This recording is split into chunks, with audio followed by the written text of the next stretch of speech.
दिलवा ठून कोता हाथ डललो ना खेती में जब ना पूछ दे हम ढेकी में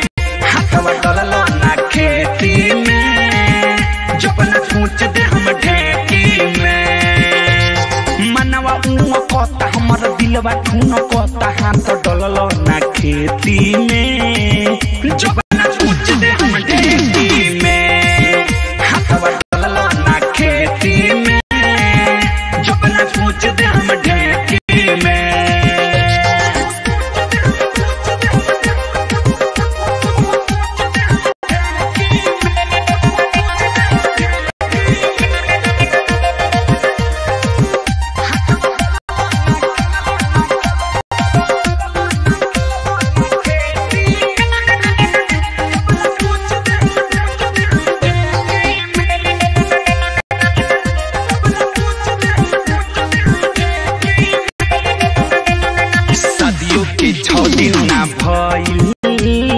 चल गईल सऊदी कमाए मनवा मिलन खातिर तर से दिलवा भीतर से लालाए अरे रहती कुआर तो हर बिना करती अरे ऐसे कराई के रहे तो शादी करबे ना करती ओ सिंगार जो है आवे खातिर राह देहिया बंद कदम पेटी में जब ना पूछ दे हम ढेकी में देहिया बंद कदम पेटी में जब ना पूछ दे हम ढेकी में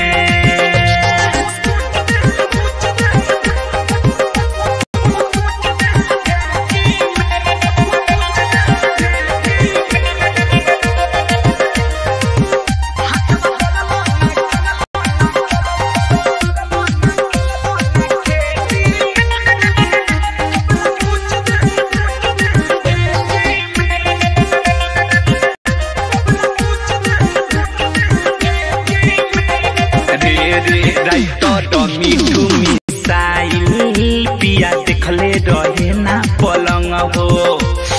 देवरा अशोक अलबेला पर दिन करत रहे तंग हो बेसब्री से करत इंतजार बानी सेनूर पड़ला के बाद भी कुमार बानी आई जल्दी घरे पिया धड़कता जिया ना तो रसरी डालब घेटी में जब ना पूछ दे हम ढेकी में हाथवा डललो ना खेती में जब ना पूछ दे हम ढेकी में मनवा कोता हमर दिलवा ठून कोता हाथ डललो ना खेती में जब ना पूछ दे